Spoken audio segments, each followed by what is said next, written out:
Visakhapatnam TDP కార్యాలయంలో హోంమంత్రి వంగలపూడి అనిత జాతీయ జెండా ఎగురవేశారు. తెలుగు ప్రజలకు గణతంత్ర దినోత్సవ శుభాకాంక్షలు తెలిపారు. బాలకృష్ణ తండ్రికి తగ్గ తనయుడని కొనియాడారు. సినీ రాజకీయ సేవా రంగాల్లో తనదైన ముద్ర వేసుకున్నారని అనిత అన్నారు. బాలకృష్ణ గారికి ప్రత్యేకమైన శుభాకాంక్షలు తెలిపారు. జాతి కోసం మందకృష్ణ మాదిగా ఎన్నో పోరాటాలు చేశారని తెలియజేశారు. తెలుగు వారికి అవార్డులు రావడం సంతోషకరంగా ఉందని హోంమంత్రి అన్నారు. ఎన్డీఏ ప్రభుత్వం న్యాయబద్ధంగా ముందుకు వెళ్తుందని, గాడి తప్పిన రాష్ట్రాన్ని గాడిలో పెడుతున్నామని తెలిపారు. 76వ గణతంత్ర దినోత్సవాన్ని పురస్కరించుకుని కుప్పం కళాకారుడు పురుషోత్తం తుమ్మసి నోవెల్ స్కూల్లో తన అద్భుత కళను ప్రదర్శించాడు. 750 మంది విద్యార్థులతో భారతదేశ సైనిక లోగోని చిత్రీకరించాడు. ఈ చిత్రాన్ని కుప్పంకి చెందిన జవాను పొన్నుస్వామికి అంకితం చేస్తున్నట్లు పూరి ఆర్ట్స్ నోబెల్ స్కూల్ యాజమాన్యం తెలిపారు. సంగారెడ్డి జిల్లాలో గణతంత్ర దినోత్సవ వేడుకలు ఘనంగా నిర్వహించారు. కలెక్టరేట్ కార్యాలయంలో కలెక్టర్ వల్లూరి క్రాంతి జాతీయ జెండా ఎగురవేశారు. ఈ వేడుకలు అదనపు కలెక్టర్లు చంద్రశేఖర్ మాధురి, జిల్లా అధికారులు, వివిధ శాఖల సిబ్బంది తదితరులు పాల్గొన్నారు. ప్రకాశం జిల్లా గిద్దలూరులో దొంగలు హల్చల్ చేశారు. ఓ సీనియర్ జర్నలిస్ట్ ఇంట్లో దుండగులు చోరీకి పాల్పడ్డారు. ఇంటి తాళాలు పగలకొట్టి లోపలికి చొరబడి ఎల్ఈడీ టీవీ, 2 వెండి చెంబులు, 5,000 రూపాయల నగదు ఎత్తుకెళ్లారు. దీంతో బాధితుడు పోలీసులకు ఫిర్యాదు చేశాడు. సంఘటనా స్థలానికి చేరుకున్న పోలీసులు కేసు నమోదు చేసి దర్యాప్తు చేపట్టారు. విఖ్యాత నటులు హిందూపురం ఎమ్మెల్యే నందమూరి బాలకృష్ణకు కేంద్ర ప్రభుత్వం పద్మభూషణ్ ప్రకటించడం పట్ల రాష్ట్ర ఆర్థిక శాఖ మంత్రి పయ్యావుల కేశవ్ హర్షం వ్యక్తం చేశారు. ఇండో అమెరికన్ క్యాన్సర్ ఇన్స్టిట్యూట్ కి సంబంధించిన వ్యవహారాలని నందమూరి బాలకృష్ణ చెక్కబెడుతున్నారని, 5 దశాబ్దాలుగా సినీ జగత్తును దేదీప్యమానంగా చేస్తున్న అద్భుత నటుడని మంత్రి కొనియాడారు. ఆయన ఒక్క సినీ రంగంలోనే కాకుండా రాజకీయాల్లో, మరోవైపు సేవా రంగంలోనూ వెలకట్టలేని వైద్య సేవలు అందిస్తుండడం గొప్ప విశేషమన్నారు. పద్మభూషణ్ అవార్డుకు బాలయ్య బాబు అర్హుడని మంత్రి శుభాకాంక్షలు తెలిపారు. తూర్పుగోదావరి జిల్లా ప్రభుత్వ ఆర్ట్స్ కళాశాల ఆవరణలో 76వ గణతంత్ర దినోత్సవ వేడుకలు ఘనంగా నిర్వహించారు. ఈ వేడుకలో జిల్లా కలెక్టర్ పి ప్రశాంతి పాల్గొన్నారు. ముఖ్య అతిథిగా జిల్లా ఎస్పీ డి నరసింహ కిషోర్ హాజరయ్యారు. ఈ సందర్భంగా కలెక్టర్ ప్రశాంతి పోలీస్ బృందాల నుంచి గౌరవవందనం స్వీకరించారు. అనంతరం జాతీయ జెండాను ఆవిష్కరించారు. శ్రీకాకుళం జిల్లా కాశీబుగ్గలో కొసంగిపురం చెరువుకట్టు పక్కన ఓ యువకుడి మృతదేహం కలకలం రేపింది. అటు పక్క వెళ్తున్న స్థానికులు గమనించి పోలీసులకు సమాచారం అందించారు.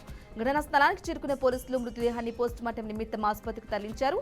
అనంతరం కేసు నమోదు చేసి దర్యాప్తు చేపట్టారు. బాపట్ల జిల్లా చీరాలలో 76వ గణతంత్ర దినోత్సవ వేడుకలు ఘనంగా నిర్వహించారు. ఈ వేడుకల్లో ముఖ్య అతిథిగా ఎమ్మెల్యే చీరాల శాసనసభ్యులు ఎంఎన్ కొండయ్య యాదవ్ హాజరయ్యారు. జాతిపిత మహాత్మాగాంధీ విగ్రహానికి ఎమ్మెల్యే పూలమాల వేసి ఘన నివాళులర్పించారు. అనంతరం మున్సిపల్ కమిషనర్ అబ్దుల్ రషీద్ జాతీయ జెండాను ఆవిష్కరించారు. ఎమ్మెల్యే కొండయ్య జాతీయ జెండాకు గౌరవవందనం చేశారు. మున్సిపల్ పారిశుద్ధ్య కార్మికులు ఆయన చేతుల మీదుగా దుస్తులను పంపిణీ చేశారు. ఈ కార్యక్రమంలో municipal chairman Srinivasarao, municipality employees కార్మికులు, టీడీపీ కూటమి నాయకులు, కార్యకర్తలు పాల్గొన్నారు. శృంగవరపు కోట, బొడ్డవర ప్రాంతాలలో తెల్లవారుజాము నుంచి విపరీతమైన మంచు పడుతోంది. ఈ మంచు ప్రభావంతో వాహనాల రాకపోకలకు అంతరాయం ఏర్పడుతుందని ప్రజలు ఆందోళన వ్యక్తం చేస్తున్నారు. అదేవిధంగా ముసలి వాళ్లకు, చిన్నపిల్లలకు, ఆస్తమా ఉన్న వాళ్లకు పొగమంచు ప్రమాదకరమని భయాందోళనకు గురవుతున్నారు. మామిడి, జీడి తోటలపై మంచు కురుస్తూ ఉండటంతో పువ్వు రాలిపోయి నష్టం వాటిల్లుతోందని రైతులు వాపోతున్నారు. ఆదిలాబాద్ జిల్లా బోధ్లో గణతంత్ర దినోత్సవాన్ని పురస్కరించుకుని ఎమ్మెల్యే అనిల్ జాతీయ జెండాను ఆవిష్కరించారు. ఈ కార్యక్రమంలో బీఆర్ఎస్ నాయకులు, కార్యకర్తలు, పాఠశాల విద్యార్థులు పాల్గొన్నారు. ఎమ్మెల్యే విద్యార్థులకు నోట్ బుక్స్, పెన్లను అందించారు. పశ్చిమ గోదావరి జిల్లా నర్సాపురంలో మద్యం, మాంసం విక్రయాలు కలకలం రేపాయి. గణతంత్ర దినోత్సవం రోజున కొందరు వ్యాపారులు యథేచ్ఛగా మాంసం విక్రయాలు జరుపుతుండటంతో స్థానికులు ఆగ్రహం వ్యక్తం చేశారు.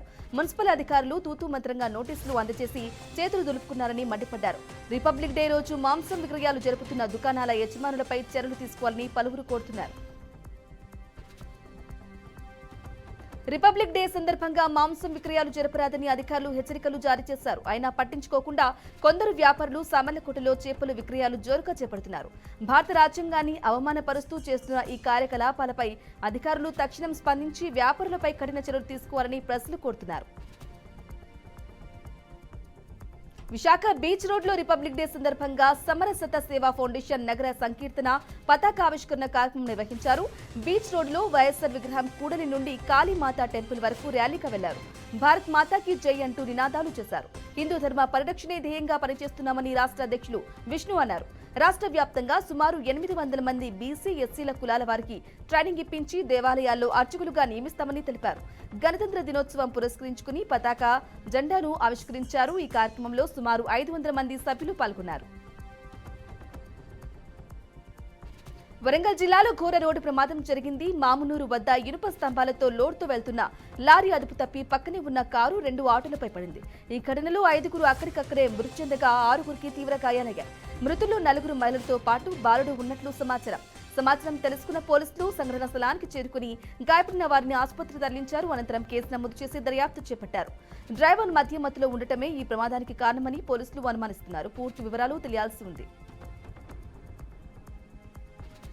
మాజీ మంత్రి రోజా పైన శ్రీకాళహస్తి ఎమ్మెల్యే బొజ్జల సుధీర్ రెడ్డి ఘాటు వ్యాఖ్యలు చేశారు. 5 ఏళ్ల కాలంలో మీరు ఎన్ని కంపెనీలు తీసుకొచ్చారో సమాధానం చెప్పాలన్నారు. మీరు 5 ఏళ్ల పాటు చేసిన అభివృద్ధిని మేము ఈ 6 నెలల కాలంలోనే మరింతగా చేసి చూపించగలిగామని ఎమ్మెల్యే అన్నారు. తిరుపతిలో ముఖ్యమంత్రి దావోస్ పర్యటనపై రోజా మాట్లాడిన తీరును ఆయన తప్పుపట్టారు. నంద్యాల జిల్లా ఆలగడ్డలో ట్రాఫిక్ రూల్స్ పై అవగాహన కార్యక్రమాన్ని చేపట్టారు. డీఎస్పీ ప్రమోద్ ఆధ్వర్యంలో చేపట్టిన ఈ కార్యక్రమానికి జిల్లా పోలీసు యంత్రాంగం, మండలాల సిబ్బంది పాల్గొన్నారు.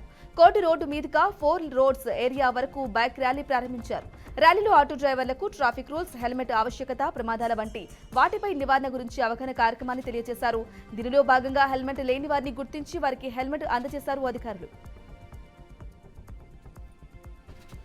వికారాబాద్ జిల్లా పరిగిలో వేరుశనగ రైతులు ఆందోళన చేపట్టారు. ప్రభుత్వం వేరుశనగ పంటకు 6,700 ధర నిర్ణయించగా ఇక్కడి దళారులు కేవలం 5,000కే కొనుగోలు చేసి తీసుకుంటున్నారని మండిపడుతున్నారు.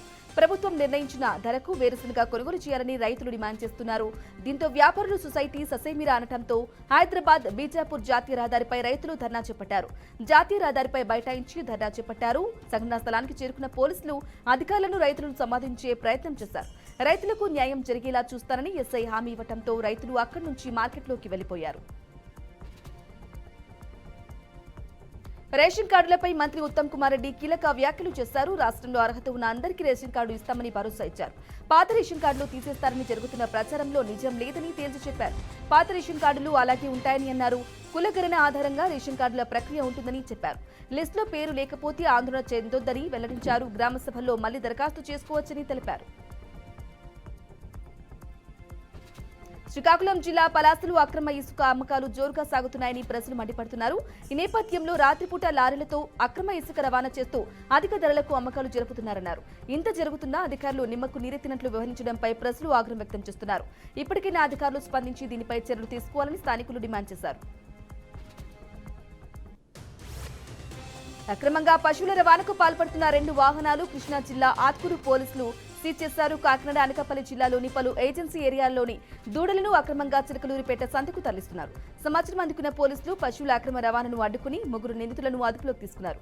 వారి వద్ద నుంచి 2 మినీ వాహనాలను స్వాధీనం చేసుకుని నిందితులపై కేసు నమోదు చేసి దర్యాప్తు చేపట్టారు.